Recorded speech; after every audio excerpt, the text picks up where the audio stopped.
Welcome in to the 2024 Locked On NFL Mock Draft Special. Yeah, you can have Penix, Patricia. Who says I want him? I had to put a chip down of one player in this draft to go to the Hall of Fame. Who's my pick? And it's Marvin Harrison Jr. The Locked On Podcast Network presents the 2024 NFL Mock Draft Special. Sponsored by LinkedIn.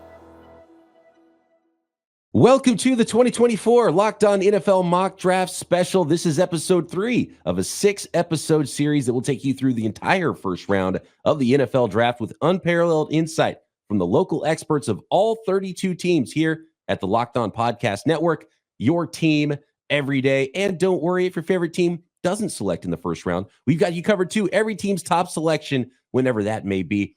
An inside look from all 32 of your local NFL shows and several of our college shows as well. We'll also get team building insight from the draft dudes and fantasy insight from our Locked On fantasy experts for some of the biggest selections in this year's draft. And of course, we are your hosts. I'm Brian Peacock, NFL analyst and co-host of the Peacock and Williamson NFL show and Locked On 49ers. Here with me are my co-host, former NFL scout Matt Williamson. And this year, things just keep getting better. Joining Matt and I, our NFL draft experts, Keith Sanchez and Damian Parson from the outstanding Locked On NFL Draft podcast. This Locked On NFL Mock Draft Special is sponsored by LinkedIn. LinkedIn Jobs helps you find the right people for your team faster and for free.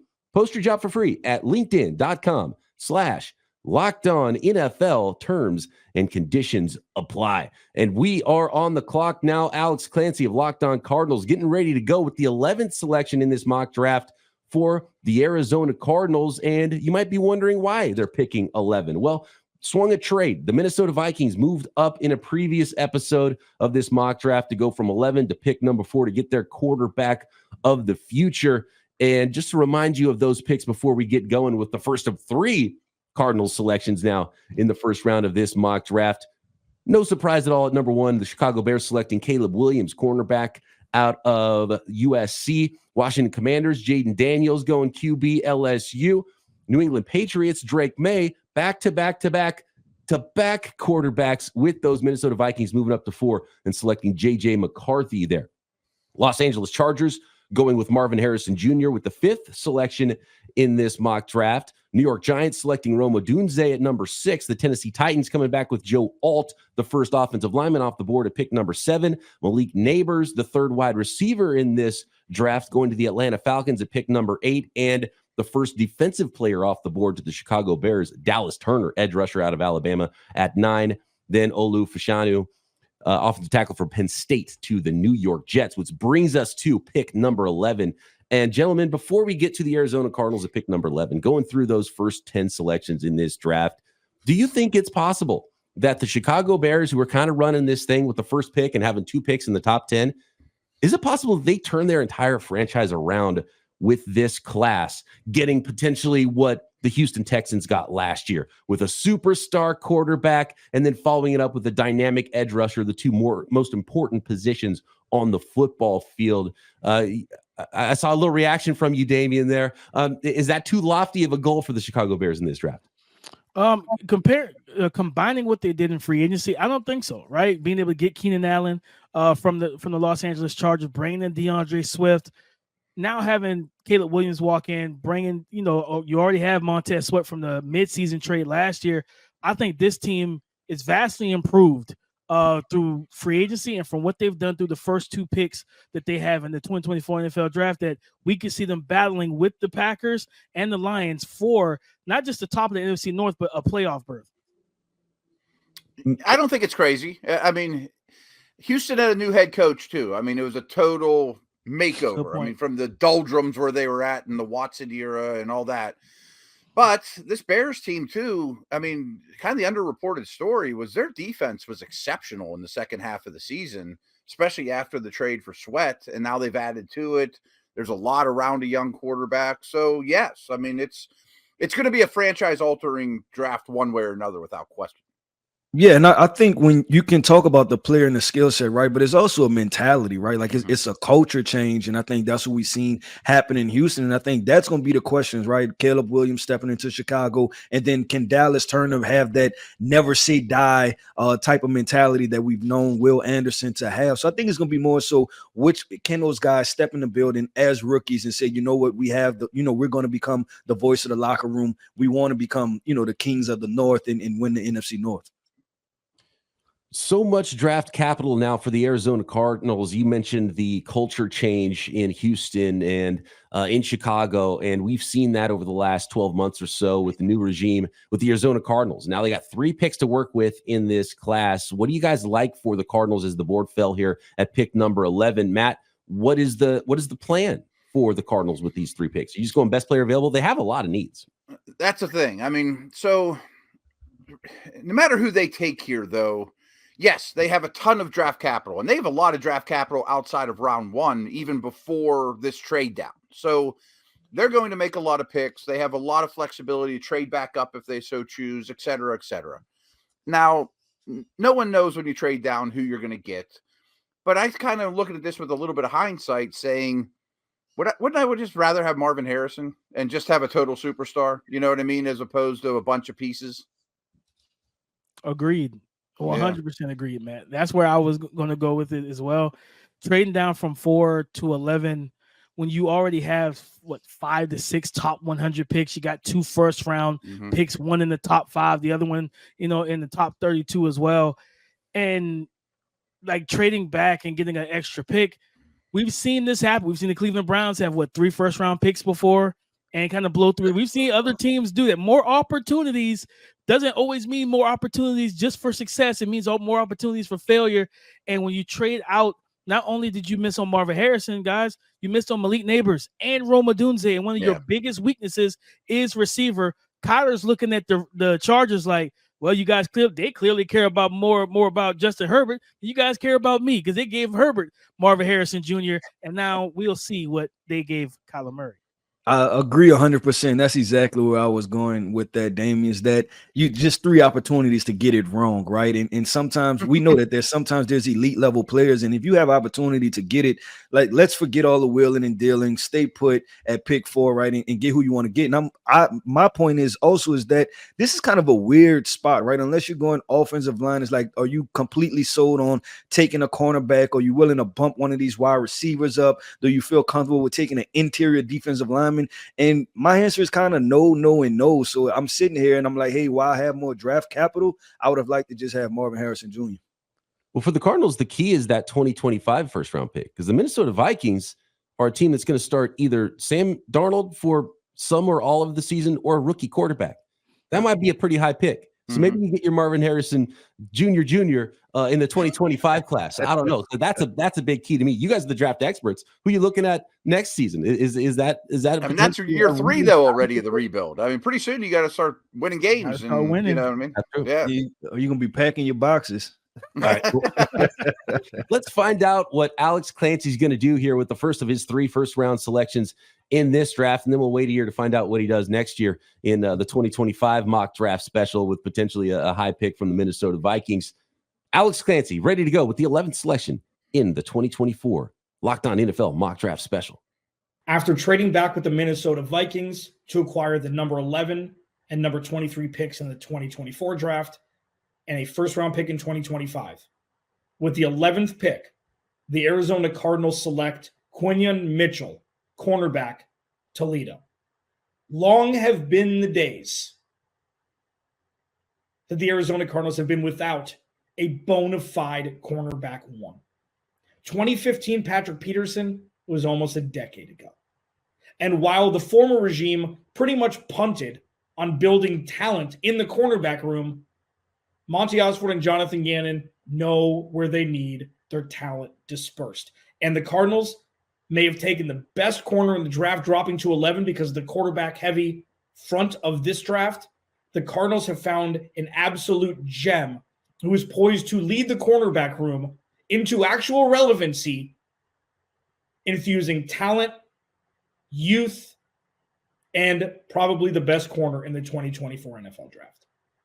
Quinyon Mitchell, cornerback out of Toledo. He has aced the pre-draft process, Senior Bowl, workouts at the Combine. Fantastic prospect. As a listener of Locked On NFL Draft, I know you guys kind of disagree maybe who the top corners are and maybe the evaluations of some of these guys. And I think every team's draft board is going to be different with some of these cover guys. Damian, is Quinyon Mitchell the next Patrick Peterson? That's those are big shoes to fill. BP, I don't want to go and say that, but I will say this. He is my tie for my highest graded corner right now, along with Clemson's Nate Wiggins at the moment. But for me, it's like looking at him and putting him in this Jonathan Gannon defense. He can play press man. He can play off man. He can play zone. Outstanding eyes and vision and discipline. Ball skills, trigger, athleticism, size. He has everything you want to be a number one corner in the NFL. And I think the developmental upside is also there in his favor, as well as you start putting him in more of those tight man-to-man at the line of scrimmage situations. And with everything he has at his disposal, with his skill set, with his intelligence, I really like the pick. Like I said, if you can't get one of these receivers, you do need to get a difference maker in the secondary. And that was something that they've been missing since Patrick Peterson. Your best DB has been Budda Baker, which is a great thing, but you still got to cover on the outside. And I think that Quinyon Mitchell gives them that. Not your CB1, Keith? No, and so I have a group of guys who CB1, right? And that may be part of my issue with this pick. And it was something that Alex said at the very end, right? He said that this is probably the best cornerback in the draft, right? If that I'm taking me too.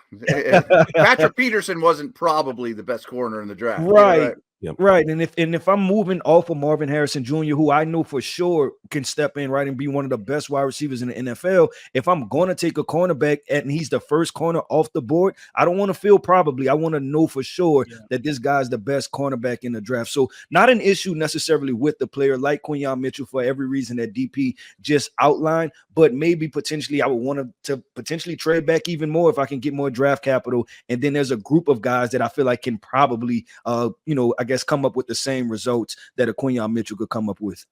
And BP, I got one last thing to throw in here too is we talk about this on our show. I've brought it up many times that if you're the team or the second team or even the third team in this particular draft taking defenders off the board, I don't think you're super comfortable with it, because these aren't Patrick Peterson. This isn't Nick Bosa. They're good players, but I don't love the first defender off the board teams in this draft. Yep. The debate in the Locked On NFL war room is who is cornerback one, just as we're debating here in this class. Louis DiBiase from Locked On Eagles starts making the case. I think he's right there with Terrion Arnold, where you can say he's CB1 in this class. Yeah. I mean, that's a little higher than I thought he was going to go, but after he showed his ability to play like press man coverage at the Senior Bowl, because he was mostly a zone quarterback or corner in college. Yeah, I'm totally cool with this pick. I remember watching Ohio State last year to watch CJ Stroud, and I watched their game against Toledo, and I was like, who is this random corner who's sticking with Marvin Harrison? Like, Harrison Jr. was still beating him, like, don't get me wrong, but I was like, who is this random corner who is sticking with him and like contesting everything? And then a year later, everyone's talking about Quinyon Mitchell. It's like, oh, that was the guy, a top 10, top 15 type guy. Makes a lot of sense. But yeah, Quinyon Mitchell, he gets after it, was killing it at the Senior Bowl.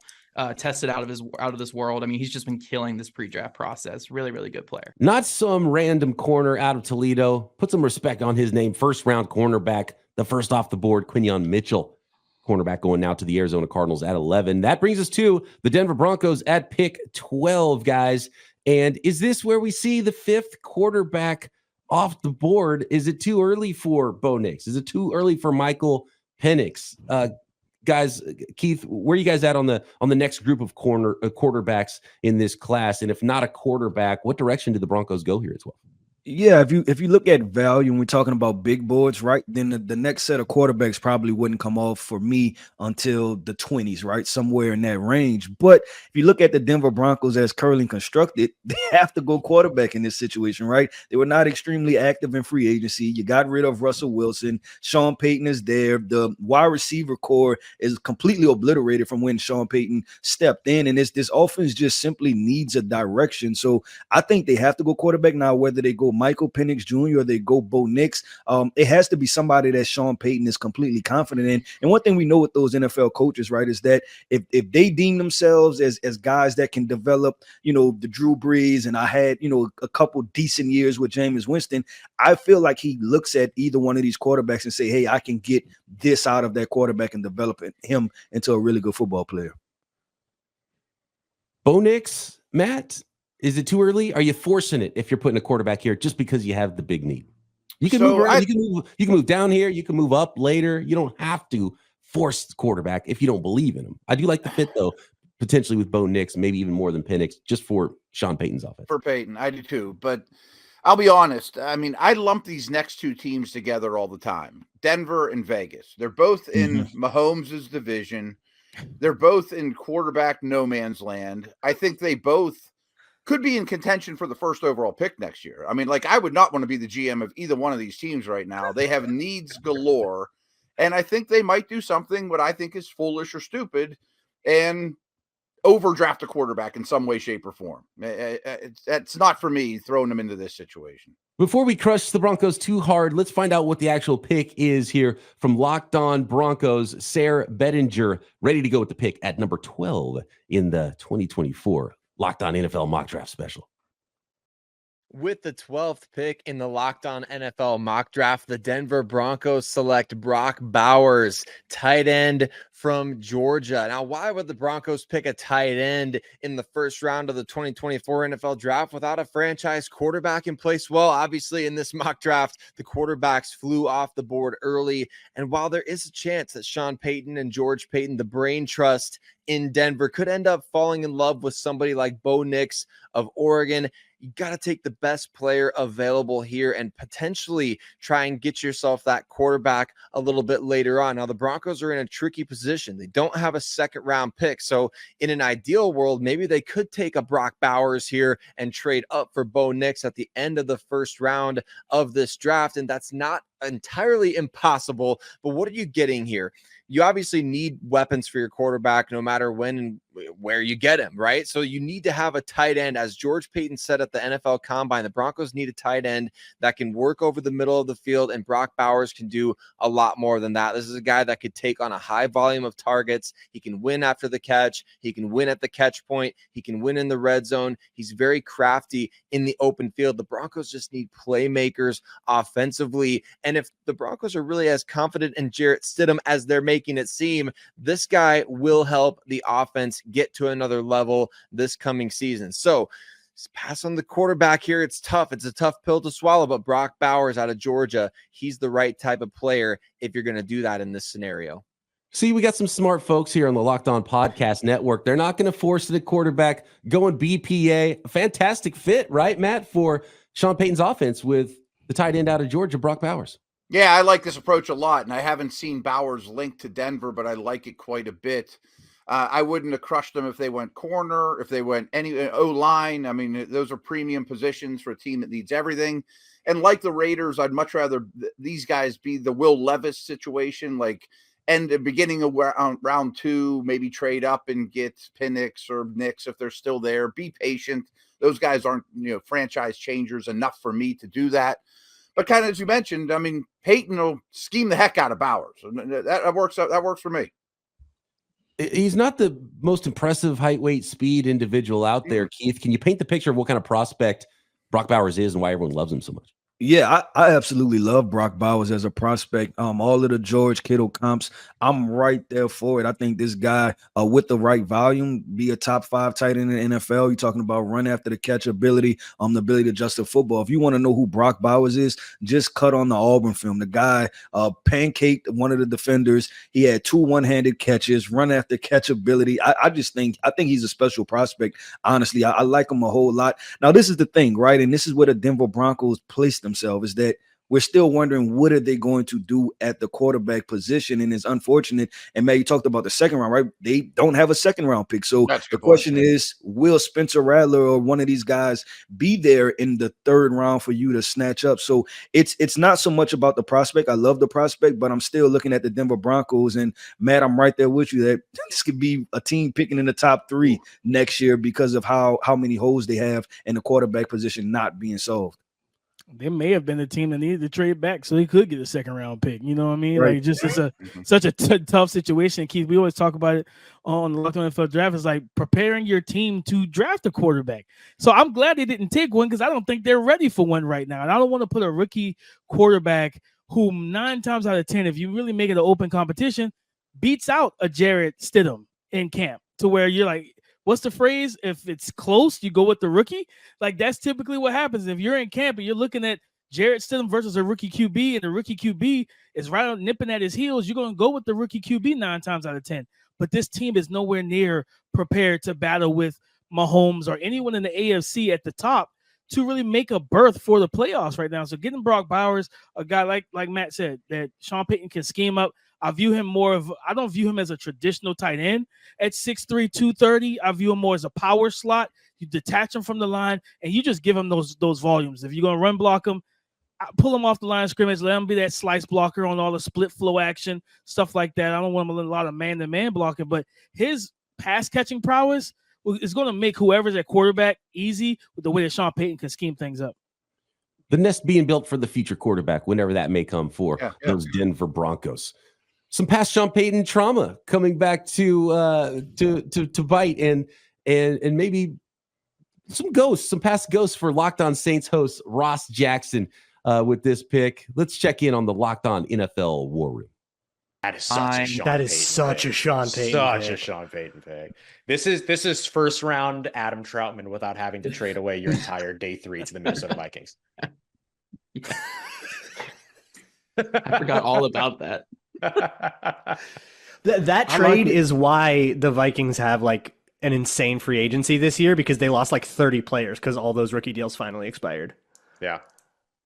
So I like it because, I know he hasn't done a lot right since he's been in Denver, but I like it because we always talk about players. I always say more organizations ruin players than players ruin organizations. So this dude has a history of knowing how to use outlier type players, right? With the tight end and Jimmy Graham, who's a basketball player, and then the kid down there that's a running back, fullback, tight end, linebacker, or whatever he is, Ross's favorite player down there. So he knows how to get the ball into guys' hands in certain positions. And Brock Bowers, whatever you want to say about him, he is a football player. For this fantasy football impact of Brock Bowers to Sean Payton and the Denver Broncos, let's check in with Marcus Mosher of Locked On Dynasty Football. It wouldn't be that surprising to see Brock Bowers go to the Denver Broncos with the number 12 pick. They need more playmakers. Sean Payton has a history of producing big-time fantasy production from the tight end position. And Brock Bowers is one of the best overall prospects in this class. He's widely expected to be a top 15 selection. But going to the Denver Broncos, who do not have a stable quarterback situation right now, with Jarrett Stidham as the starter as of now, would be a big hit for his fantasy production. We believe that Brock Bowers is one of the most pro-ready tight ends to enter the NFL in the last several years. But even though he's going with a coach that is known for producing fantasy talent at the tight end position, not going with an established quarterback does ding him quite a bit, lower him in your fantasy rankings, especially in redraft leagues. Expect him to be a low-end tight end too as a rookie. And then hopefully in your dynasty leagues, the Broncos can figure out the quarterback situation and get him somebody that can accurately get him the football down the field. So overall, this is a bad destination for Brock Bowers' fantasy value, but it is a good pick for the Broncos here at number 12. All right. Marcus knows his stuff. The Locked On Dynasty podcast is a premier podcast on the Locked On Network, especially on Wednesdays. You should chime in there as well. But I disagree. I mean, I think Bowers might lead the Broncos in receptions next year. I mean, they're going to be losing all the time. I have no hope for this team next year. I don't think there's much competition in terms of pass catchers, and Peyton's going to scheme him up to no end. I mean, this is his guy. I trust Sean Payton and I trust Bowers. I don't care about the quarterback. Should be some targets there for Brock Bowers, even as a rookie. Even though it does take some tight ends some time in the NFL to develop. The Broncos surprised some by not taking a quarterback. Will the Las Vegas Raiders follow suit, or will we see a fifth passer off the board at all? We've got your boy Q from Locked On Raiders standing by to make his selection next. The Locked On NFL Mock Draft Special is brought to you by LinkedIn Jobs. When you're hiring for a small business, you want to find quality professionals that are right for the role. That's why you have to check out LinkedIn Jobs. LinkedIn Jobs has the tools to help you find the right professionals for your team faster and for free. LinkedIn isn't just a job board. LinkedIn helps you hire professionals you can't find anywhere else, even those who aren't actively searching for a new job but might be open to the perfect role. In a given month, over 70% of LinkedIn users don't visit other leading job sites. So if you're not looking on LinkedIn, you're looking in the wrong place. On LinkedIn, 86% of small businesses get a qualified candidate within 24 hours. Hire professionals like a professional on LinkedIn. Post your job for free at linkedin.com/lockedonnfl. That's linkedin.com/lockedonnfl to post your job for free. Terms and conditions apply. Quarterback here, it's kind of the same conversation, right? With where these organizations are, pick 12 with the Broncos, pick 13 with the Las Vegas Raiders. I don't know if it's any more likely that a quarterback goes here at number 13. Keith, what's the biggest needs for the Raiders here? Where do you go? What's best player available now as we get to the 13th pick in this mock draft? Yeah, if I'm the Las Vegas Raiders, I probably try to continue to establish a culture of toughness, right, under head coach Antonio Pierce. And I think the safest pick or safest value at this part in the draft is they need a quarterback, but I probably go offensive line, and I just choose to reboot my offensive line, continue to get, I guess improve at that position. So I'm going offensive line right here if I'm the Las Vegas Raiders. Still some phenomenal offensive linemen on the board too. We've only seen two off the board. It's Fashanu and it's Joe Alt. So this could be where our run begins with that position group. Do you have a favorite offensive lineman left, Damian, in this class? To pair what Keith's talking about, want to be physical and add more physicality, you got to think about Oregon State right tackle Talise Fuaga, one of the more physical and violent guys in this draft on the offensive line in terms of run blocking, heavy-handed. He's an outstanding competitor. We saw him down at the Senior Bowl, willing to take on any challenge in one-on-ones. I think about either him or J.C. Latham. I'm talking about the guy with the most torque in the run game, be able to really body defenders and move guys and displace guys. I think either one of those two, if you're the Raiders and you want to improve this offensive line, especially wanting to run the ball with Zamir White heading into the 2024 season with no Josh Jacobs, I think either Fuaga or J.C. Latham will be an outstanding fit for them. Your boy Q ready to go with the selection for the Las Vegas Raiders at pick 13 in the Locked On Mock Draft Special. With the 13th pick in the Locked On NFL Mock Draft, the Las Vegas Raiders select Terrion Arnold, cornerback, Alabama.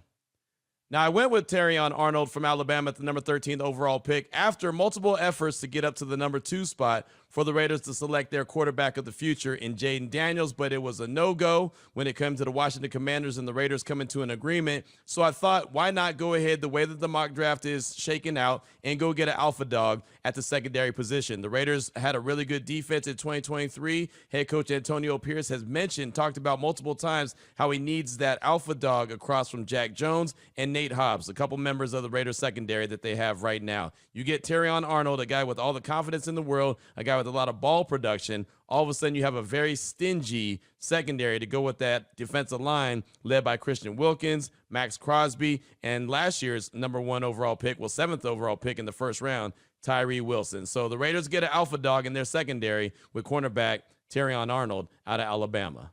And it is cornerback. Going defense is the Las Vegas Raiders at pick 13. Terrion Arnold, cornerback out of Alabama. Damian, you talked about your corners and how you had them ranked. Where does Terrion Arnold fit in here with this group? Is he worthy of a top 13 pick in the NFL draft? I think he's up there, right? He's one of my, he's around that 3rd, 4th spot, battling up over there with Kool-Aid, with his teammate Kool-Aid McKinstry. I think what he brings is toughness, right? A guy that's a very willing tackler in the run game. You pop on, I think it was the SEC championship game against Georgia. It's like 4th and 1. They throw a toss, sweep out to his side. He blows up the block, makes a big tackle on a bigger running back that's trying to work downhill on him. A guy that's really fluid in terms of his movement, being able to swivel and flip his hips, turn, and be able to run with receivers. But he's got really good ball skills, really competitive.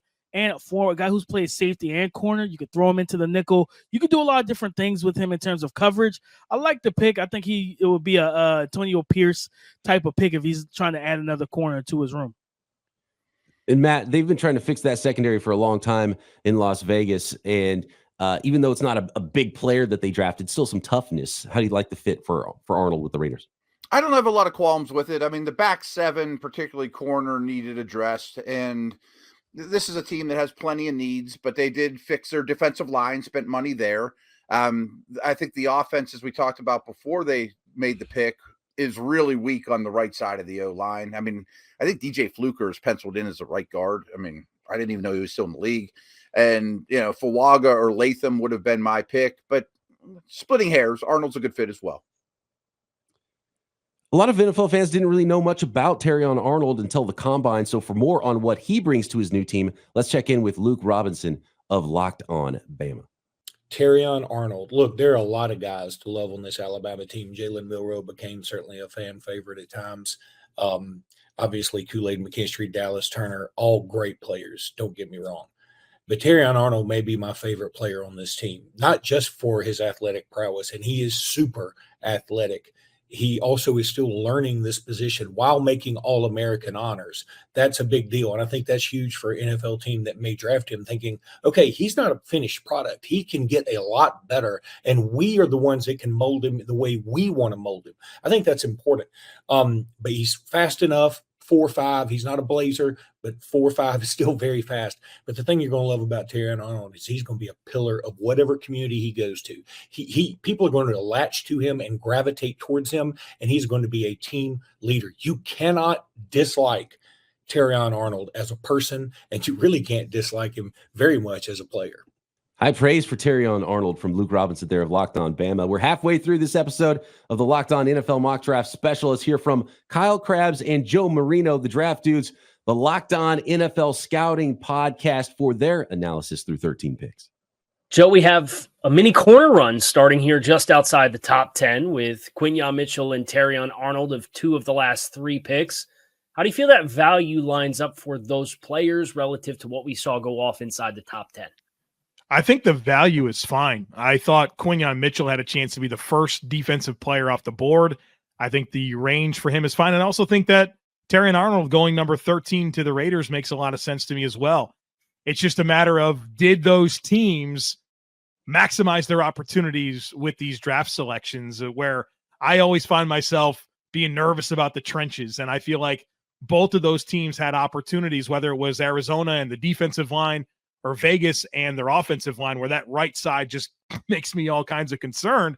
I wonder if maybe there was some different directions that I would have went with those selections, although I do think the valuation of both those corners is perfectly fine here just outside the top 10. Well, I think that's what makes it tough, right? Is Arizona and Las Vegas are teams that have multitude of needs. Yeah. And, corner is considered a premium position, just like the offensive line. And we kind of saw the first tier of offensive tackles come off the board. You certainly don't see a lot of interior offensive linemen go off in this range of the draft. So I think addressing needs is fine. And then you have the total inverse of that with Denver drafting perceived best player available, just allowing the board to come to them and picking a player in Brock Bowers, tight end. Certainly they have a vacancy in that position, but the consensus best player available pick for them, whoever's going to be playing quarterback amidst the changing of the guard at wide receiver for them after the Jerry Jeudy trade and kind of shuffling the deck at wide receiver, they now get Brock Bowers in the mix there for them as a primary pass catcher. Yeah, the question now becomes, if Bo Nix doesn't go to Denver at 12, does he have a spot in this first round? That's going to be a fascinating storyline to pay attention to, but is Greg Dulcich still there? I mean, have we forgotten about him and how good he was as a rookie? I'm excited to see what he looks like coming back, but it's hard to argue that they just didn't pick the best player available. And Brock Bowers is a really exciting prospect. I think he aligns with so much of where this tight end position in the NFL is gravitating towards, and just kind of has a Sean Payton feel to it, if we're being honest about that selection. Yeah, so Brock Bowers, couple of corners, be fascinating to see where this draft takes its next turn, as we've kind of started to see the levies open for defensive side of the football, some non-premium positions. You're outside the top 12, and it kind of becomes a more no-holds-barred type of approach at this stage of the draft. That brings us to the New Orleans Saints, who are picking 14 in this NFL draft. And those sneaky Saints always moving around. Do they ever select in their normal spot every year? They tried to get up earlier. Ross Jackson, Locked On Saints. I know there's some talks about him going up to try to get an offensive tackle. Still some good offensive linemen on the board. But the Philadelphia Eagles were trying to trade up with this spot with the Saints as well. So let's go to the Locked On War Room here. Locked On Eagles host Gino Camilleri. He's talking, him and co-host Louis DiBiase, they're trying to trade up here to pick number 14. I don't know if they're going to be successful. Yeah, Ross, we want got, 14. buddy? The Eagles want 14. All right, what are you thinking? Lou, drum it up. So I was going to offer pick 22, the 120th pick in the 4th round, and a 3rd in 2025.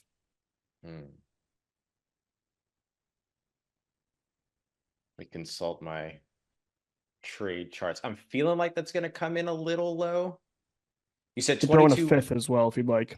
You said 22, 120. In the 4th, could throw a 5th rounder in there and then a 3rd in 2025. Oh man, I think you can come off of one of them.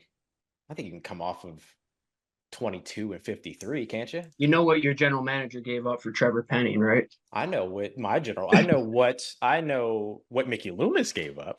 You're talking to Ross Jackson. All right. Oh, we're okay. We do business. We do business different.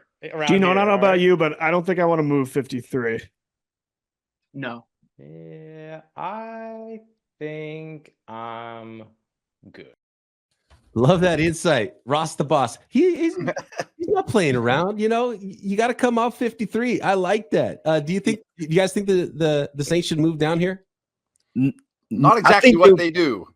Right. I think there was value. I think there's value if they move down, but this was so much bigger than draft picks, right? Ross had to stand on business for the entire Saints organization because we know what the Eagles did in the past couple of years, fleecing the New Orleans Saints out of draft picks and then turning those into Jalen Carter and those type of guys while we went and got Trevor Penning. So Ross had to stand on business for the New Orleans Saints organization. I wonder what the Eagles are going up to try to get. I really feel I think it's Wiggins. I mean, 2 corners just fell. I think they want to go get that corner. Okay, that's what I was thinking maybe. too. Yeah. For the Saints guys, it looks like they are going to stay here and not trade out of pick number 14. 2 offensive tackles are on the board. Obvious need. I think there's some value here, right? We've already brought up multiple names of offensive tackles that could potentially be a fit for the Saints. They could use a guy on the left side or the right side now. And that's the conundrum they're in, right? You need a spot. You need a tackle for both sides right now because Trevor Penning hasn't worked out. Ryan Ramczyk has the injury that we don't know when he's going to be fully cleared to return to football activities and be game ready to play. So you kind of look at the situation like, well, if we're going to be here, I'm going to draft a tackle at either spot. It doesn't really matter whether it's J.C. Latham or Talise Fuaga. You still have Troy Fautanu. There's Kingsley Sewell-Matier from BYU, Tyler Guyton, Amarius Mims. There's still a litany of tackles that are still available that can play both sides. So I think that offensive line has to be the pick for them. Yeah, I think that's what made that pick 54 so important, right? And I think if the Eagles were willing to give that up for this year, I would have been with the trade, right? Because then you can address offensive tackle in the first round, and then you can go back to the well again in the second round. And like you said, potentially pick up one of these offensive tackles that fall and have a left tackle and a right tackle moving forward. And by the way, guys, the Saints have not traded back since 2007. So, yeah, it's been a while. Yeah, we're going to get close to 20 years since they've gone backwards. They go up. And Ross Jackson standing on business at pick number 14. That pick is in. Let's go to the Locked On Saints War Room and host Ross Jackson.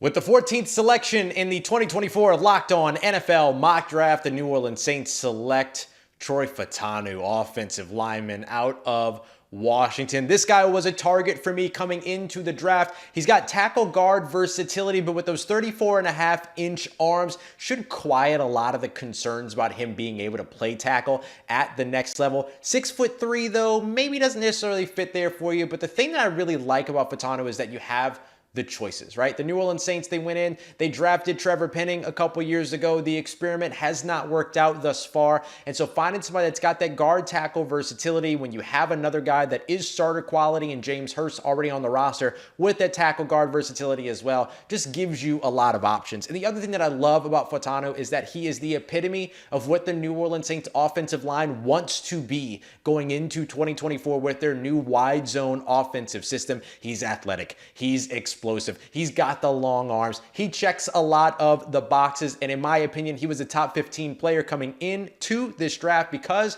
there was no way he was getting past pick 14. Troy Fautanu, offensive tackle from Washington. And we talked about needing a left tackle, needing a right tackle. Fautanu is the most versatile offensive lineman in this draft. He's got 5-position versatility potentially, but I like him at left tackle. I think he should stay right where he was in college. Ross laid it out perfectly. He's got that arm length, and so I don't think length is a problem, even though he's sub 6'4". He's got great feet. He moves like a running back through the hole when he's trying to, get on the move and block on the move. So I love that. He's got the long arms and athleticism to hold up on the edge. And at the very least, you let him fail there first before we move him inside. Keith, am I crazy for thinking that Fautanu is a left tackle to start his career in the NFL? Nah, man, they say great minds think alike, right? And I feel exactly that way. And listen, the threshold or the floor is he better than Trevor Penning, right? Because you need to improve the left side of the offensive line. And I think that he immediately comes in and he's better than Trevor Penning. And then when you have multiple needs along the offensive line, I think drafting those versatile guys allows you to put them wherever, and then you work on filling the other holes. So now you get your best 5 out there and try to significantly improve this offensive line. So I like the Troy Fautanu pick. Damien, what's the scouting report here on Fautanu? How did you like him coming into this class versus the other tackles potentially available? For a while, he was kind of one of my sleepers. I felt like no one was giving enough love to because people was like, oh, he's shorter. There was question marks about his arm. And I remember tweeting it out a couple months ago. I was like, I just need to know his arm length. And Jim replied 34.5. I said, I'm sold because the footwork is there. He can mirror him and match rushers. He can get to his set points. He's got really strong hands. He has, I don't even know if I say arguably, he has the best snatch trap maneuver in this class when you're talking about offensive linemen. I think the main thing for him with his heavy-handed, continue to work on his latch and making sure he engages that and starts that early. But I think this is a guy, especially with Derek Carr in the backfield, you want him to feel comfortable when you have speed like Chris Olave and the different playmakers on the Saints offense, to be able to push the ball down the field. I think Troy Fautanu brings that. And when you have Kendre Miller, I think they had Jamal Williams last year and Alvin Kamara, you want to run the ball, he's going to help you do that as well. Body bias is not shaking our Locked On NFL War Room hosts, especially Locked On Cowboys host Landon McCool. Love this guy. I think he's being talked about as a guard because he is perfect guard sized, but I think that he could easily play tackle in a lot of different schemes, and I honestly think he could play all 5 spots. My only complaint is that I think he's more physical than he is strong at times, but I love his game so much, and I think especially in a zone-based scheme, he could play all 5 spots probably. The Indianapolis Colts are expecting a big year in 2024 with the return of Anthony Richardson. How will they help him out? The Indianapolis Colts are on the clock in the Locked On NFL Mock Draft Special. I've been told I'm a competitive person, and yeah, I do have a competitive side. We all do. And my competitive side is a big fan of Monopoly Go. I'm sure you've heard of it. It's been downloaded over 150 million times. And it's a great twist on Monopoly where you play on not one, but hundreds of Monopoly boards in crazy locations, building up amazing cities that bring you big money. But the best part is messing with your friends. And I can charge them rent on my iconic properties, just like classic Monopoly. But now I can also rob their vaults of riches for myself. And the leaderboards show me who the biggest Monopoly tycoon is. But it's not just my competitive side that loves it. You can team up with friends and people around the world in time tournaments to earn huge rewards. So get in the game and join your friends. Download Monopoly Go now, free on the App Store or Google Play. Here we go, pick 15 in our mock draft, guys, and it's the Indianapolis Colts. You're looking on the offensive side. You're looking on the defensive side. Matt, put your GM hat on. What direction are you headed? We know Chris Ballard loves himself some high-end athletes. Are there any high-end athletes out there you're eyeing for the Colts at pick 15? Yeah, I think corner would have been in the mix. This team doesn't have a lot of glaring needs, but they also don't have a lot of superstars either. I mean, they have a lot of second-round pick type guys. You sort of mentioned it. What I do know for certain is he's going to be big enough to ride the ride. He's going to look the part, whoever this pick is. And there's a couple options, some D linemen. Maybe you could still go with one of the corners. Is it too early for a receiver? I don't have a great feel for where to go here. I think Mitchell or Arnold would have been the obvious choices. Yeah, I think Mitchell, Arnold, Brock Bowers, if he fell to this spot, would have been, been a big pick for them because that's a spot that they need to improve on the offense. But defensively, I think secondary is a big concern for them. You're hoping that you see consistency with health and play from Juju Brents, who they drafted in round 2 of last year, drafted in 2023. They drafted Darius. I forget the kid's last name. He was at Senior Bowl last year. I think Shaw. Somewhere there from South Carolina, the cornerback, but he didn't stay on the roster. So they still need cornerback help. Maybe Cooper DeJean here in terms of fitting into that defensive system very well. It's almost fits like a glove. Whereas if he came off the board here, I don't think many people will question it. Yeah, height, weight, speed, Cooper DeJean, scheme fit, could see that one. Keith, is there a player that stands out to you that could help Anthony Richardson the most? That's interesting because you want to look at the height, weight, and if there's a player to help him out, maybe a Xavier Legette, just because we've seen the Indianapolis Colts, they draft these big body guys, right? You talk about Alec Pierce, you're talking about Pittman, right? So potentially maybe another big wide receiver. That would be my guess for the Indianapolis Colts if it wasn't a cornerback like a guy like Nate Wiggins who, ran a blazing 40 time at the corner position. The pick is in. Zach Hitz standing by with the pick for Locked On Colts at number 15. With the 15th pick in the Locked On NFL mock draft, the Indianapolis Colts select Brian Thomas Jr., wide receiver from LSU. Look, the Colts need to get more explosive on offense, and Brian Thomas Jr. is exactly that. Over 17 yards per catch last year for the LSU Tigers, over 1,000 yards, and led all of college football with 17 receiving touchdowns. Brian Thomas Jr. is an explosive vertical threat that would pair well with quarterback Anthony Richardson with the Indianapolis Colts. I mean, look, Richardson's got this fantastic arm. Let's let him use it here with a player like Brian Thomas Jr. He would open up the field for receivers Michael Pittman Jr. and Josh Downs and be a good complementary player to the overall Colts system that is based around that Norv Turner vertical passing game. Brian Thomas Jr. is still only, 21 years old. This would be a fantastic addition to a young Colts team that is looking to get younger, better, faster, and more explosive. So Brian Thomas Jr., wide receiver from LSU, makes this Colts offense one of the better ones on paper going into the next season.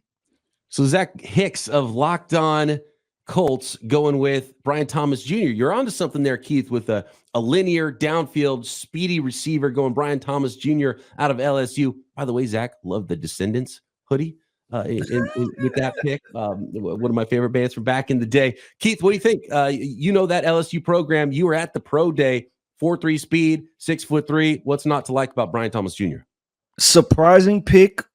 I don't have Brian Thomas ranked this high, but I love the situation for the player and the team. Reason be, I always say that I don't know if I would want Brian Thomas to come in as my wide receiver 1 immediately. Maybe not even my wide receiver 2, but with the wide receivers that's on this roster already with Pittman, Alec Pierce, and then Josh Downs, he can come in as a wide receiver 3 and then be very specific in his usage as far as being a vertical guy that can take the top off. Then you look at from the team perspective, right?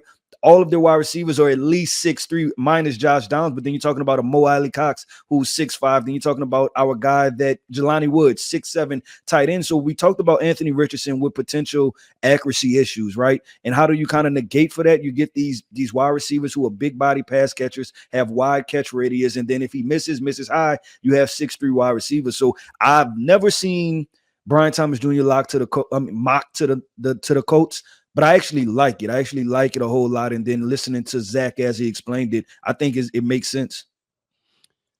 I mean, big arm, get the ball down the field from Anthony Richardson. It could be some fireworks, Damian. Listen, I think this is a really good fit for this team, right? Alec Pierce it's been really inconsistent as that deep ball stretcher for this offense, right? But he's a build-up speed guy. I look at BTJ, Brian Thomas Jr., he's going to give you more immediate speed. That 4.33 is legitimate on tape, but like he said, he also can play above the rim. And I think also factoring in, this run game is going to be really good with Anthony Richardson back in that backfield. It was good in 2023 when you had Zach Moss and Jonathan Taylor, but now a healthy Anthony Richardson, healthy Jonathan Taylor, that's a run game that you're going to have to rotate that safety down and kind of flood the box, you know what I mean? Bring that 8th to 9th defender down low to kind of stop that run game on first and second downs. That's going to give them the explosive advantages in one-on-one situations. And like he said, Josh Downs gets more open terrain to run to. Michael Pittman Jr., who's more of a possession receiver, he gets more opportunities in the short to intermediate game. All about building your receiver core like a basketball team. I like the way they're headed. Over in the Locked On NFL War Room, Locked On Jags host Tony Wiggins is taking off his Jags hat and putting a different hat on his head. I guess this is my recruiting hat because I remember him as a 5-star recruit. Mm-hmm. He ended up doing everything I thought he was going to do. He's kind of like AJ Green, where he plays everything he does seems like it happens at the hash and outside. I don't see a whole bunch of eating up that route tree on crossing routes and all of that stuff. But you know what? I learned this a long time ago. NFL coaches don't worry about what you don't do. They worry about what you can. And they just do that. If all you got is one step, do that one step all night long and we'll be fine. I think this is a great pick for the Colts. You get Brian Thomas going vertical with Anthony Richardson. You have Michael Pittman doing all the other stuff. Josh Downs doing all the other stuff. Just, you don't need Brian Thomas to run more than 3 routes. 7, 8, 9, that's it. Throw it deep. That's all you got to do. Sounds like they're predicting Randy Moss for the Indianapolis Colts. If you got that dance step, man, use it. I like it. We got Caroline Fenton of Locked On LSU. She's been busy in this year's mock draft. Let's see what she has to say about Brian Thomas Jr. and what he brings to the pros after a big season with the LSU Tigers. Brian Thomas Jr. led all of college football in receiving touchdowns this past year, and he was a nightmare for opposing defensive backs to deal with at LSU, and I don't expect the NFL to be any different. I'm Caroline Fenton of Locked On LSU, and Brian Thomas Jr., I think, is an offensive coordinator's dream in the vertical passing game, in the deep passing game, because Brian Thomas Jr. has a combination of size and length, 6'3", 210 pounds, but even at that size, he's not awkward, he's not lanky, he's still smooth with it, but he's also got incredible speed. He can stretch the entire field. He can outrun really any DB that you might want to put on him. And he's a great threat in the vertical passing game. He's got the speed and he's got the ball tracking ability as well. All right, guys, let's finish up this episode with the Seattle Seahawks at pick number 16. And Corbin Smith of Locked On Seahawks standing by with that selection. I see a lot of Troy Fautanu projected here. He's already off the board. Ross screwed that up. If they're looking interior offensive line, potentially he's one of the biggest needs for the Seahawks, but they could go a number of directions. New head coach, so you don't really know what he's exactly trying to put into place. Matt, what do you think the objective is here for the Seahawks in this draft? Yeah, I'm sure they're upset about not keeping Fautanu in the Pacific Northwest. I mean, that was a perfect pick with Washington's offensive coordinator now on board. Put him at guard. He could Zach Martin it up at guard, and that'd be fine. You know what I mean? More than fine. Now, would you take a Latham or a Fawaga and bump him inside, or maybe move him to right tackle when needed, or keep JPJ in the Pacific Northwest as well? Maybe might be a little early. Who knows? But I also think this is a defensive-minded head coach that comes over from the Ravens. Maybe they see some Matabuke in Byron Murphy, perhaps. Ooh, I like that one. But there's another guy out of the Pacific Northwest, Michael Penix. What do you think? Maybe a sneaky quarterback spot here? Damian Keith? It could be, right? Like, Geno, whatever quarterback you're bringing in, they're definitely going to be sitting on the bench behind Geno Smith for this year. And that wouldn't be a bad situation, right? Where you can kind of bring them in. They learn how to be a pro, hold that clipboard while Geno plays out the rest of with his guaranteed money from that 2-year, essentially it was a 2-year deal that they gave him. I definitely think interior offensive line, right? Like because coming from Baltimore, Mike McDonald understands the value of running the football. And when you have Kenneth Walker III and Zach Charbonnet in that backfield, you're gonna want to make sure that the interior offensive line not only can open running lanes for them, but also protect your quarterback. On to the pick. The pick is in. Corbin Smith ready to go for Locked On Seahawks in the 16th selection in the 2024 Locked On NFL Mock Draft Special. With the 16th pick of the 2024 Locked On NFL Mock Draft, the Seattle Seahawks select Jackson Powers Johnson, center from the University of Oregon.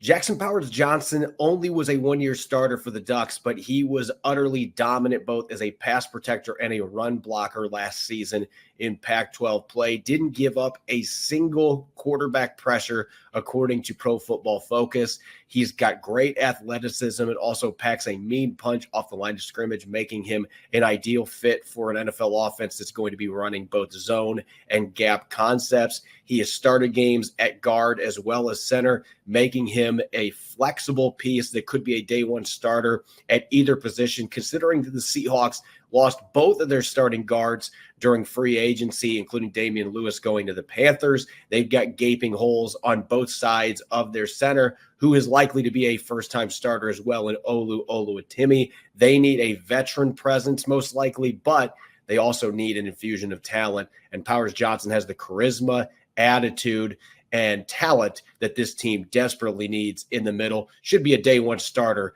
immediately making this a home run pick for the Seahawks. Physicality on the inside. We're 330-pound center. We don't see a lot of those anymore. The college game's given us smaller and smaller guys, and JPJ, Jackson Powers Johnson, fits the bill of physicality inside for the Seattle Seahawks, Matt. Yeah, I got no qualms with it. I mean, you could say it's a little early for a center, but he's a pretty unique player. He is the power. He has the aggression. He has the tone-setting mentality for this offense. They are going to run the ball a lot, take deep shots to Metcalf, Lockett, etc. Skill position players are pretty good shape to begin with. So, no, I really can't pick a lot of nits with this one. Yeah, I agree with you, Matt. I think this is a very talented football player, right? And if you're talking about positionless football and just grading a football player, he's one of the higher ranked football players. So to grab him at this situation would be really good. I think it's a culture type, fit, right? He's going to come in there. He's going to get back to that Seattle Seahawks where they were gritty. You talked about Mike McDonald, DP, with, wanting to run the football. So I think it's a home run pick and one of those selections that pay huge dividends, maybe not on draft night because it's super sexy, but when you talk about you getting into the months of November and December and the Seattle Seahawks are sitting atop the NFC West, we're going to say it's because of picks like this. Gino Camilleri might be the co-host of the Locked On Eagles, but you can see that Oregon Ducks hat he's wearing. Ducks fan there. Locked On NFL Draft War Room. Let's go check out the conversation there. He's excited about this pick for the Seahawks. Stinks that he's going up to the state up north, but man, you talk about somebody that's going to be a 10-year pro at multiple positions between center and right guard. People talk about him as a center. They forget on that line the year before, he was a right guard next to Alex Forsythe, who was just as good at center. He's smart. He's physical. And you're talking about the best player at the Senior Bowl was a junior. JPJ is a true pro. Great pick by Seattle. To wrap up this episode of the Locked On NFL Mock Draft Special, let's see what the draft dudes, Joe Marino and Kyle Krabs of Locked On NFL Scouting, have to say about these last three selections. A trio of picks that I absolutely love with these latest three selections. Troy Fautanu, the offensive lineman from Washington, going to the Saints. Brian Thomas Jr., receiver out of LSU, going to the Colts. And the Seattle Seahawks getting offensive lineman Jackson Powers Johnson. Kyle, I feel like this batch of picks is a tremendous example of teams filling arguably their biggest need with great value in all three selections. The Saints, with what's going on with their tackle situation, whether it's the recent news with Ryan Ramczyk and his availability for 2024 in question and the lack of development from Trevor Penning at left tackle, this gives them a legitimate answer. I mean, one of my favorite offensive linemen in this entire class. That feels like a home run. And I know you've been nervous about the Colts and their pass catchers. Brian Thomas is a nice addition. And then, of course, the Seattle Seahawks have really just their entire interior offensive line from last year no longer in the mix. They had some succession plans in place, but Jackson Powers Johnson has the makings of an absolute pillar for that unit for years to come. Here's the take for you. Getting Troy Fautanu as offensive tackle 3 when he's a top 3 tackle and he's not 3 in this year's class is outstanding value for the New Orleans Saints. This is an outstanding football player, man. He is really, really special talent from a functional athleticism standpoint, from a play strength standpoint, from a pass protection. He likes to get hands on you early. I think he has a chance to be one of the best football players in this year's class, period. For the Colts, they've had a ton of stability with their front office. You got Chris Ballard, who went out and drafted Michael Pierce as a height, weight, speed type guy to kind of be that down the field explosive play type weapon. Lack of route tree has really bothered him since he's come into the league. Can't really separate with any level of consistency. I think Brian Thomas Jr. is a more dynamic player. I certainly think that helps them as they look for putting a bunch of explosive weapons around a young quarterback in Anthony Richardson. You like what that can do, particularly when now you're in conflict of, well, we got to play with our eyes in the backfield because we got to make sure that we are not letting Richardson get loose and carry the football. We need all eyes on the quarterback. And then you're really going to have the ability to space and manipulate zone coverages with some of this high weight speed that these guys have. And then Powers Johnson, stylistic fit through the roof for a team that has always wanted to run the football. You get a guy who has rare athleticism at 330 pounds to be an anchor in the keystone of your offensive line. I agree with you. This is 3 very logical selections in succession that all feel like value and fit that intersect here. That is episode 3 of the 2024 Locked On NFL Mock Draft Special, sponsored by LinkedIn. Upcoming the second half of round 1. Tune in to find out who your team will pick. And don't forget, you can find the entire special on both audio and video at the Peacock and Williamson NFL Show, Locked On NFL Draft, and Locked On NFL podcast feeds. For Matt Williamson, Damian Parson, and Keith Sanchez, I'm Brian Peacock. We'll see you for the rest of the first round in the next few episodes of the Locked On NFL Draft Special, part of the Locked On Podcast Network, your team every day.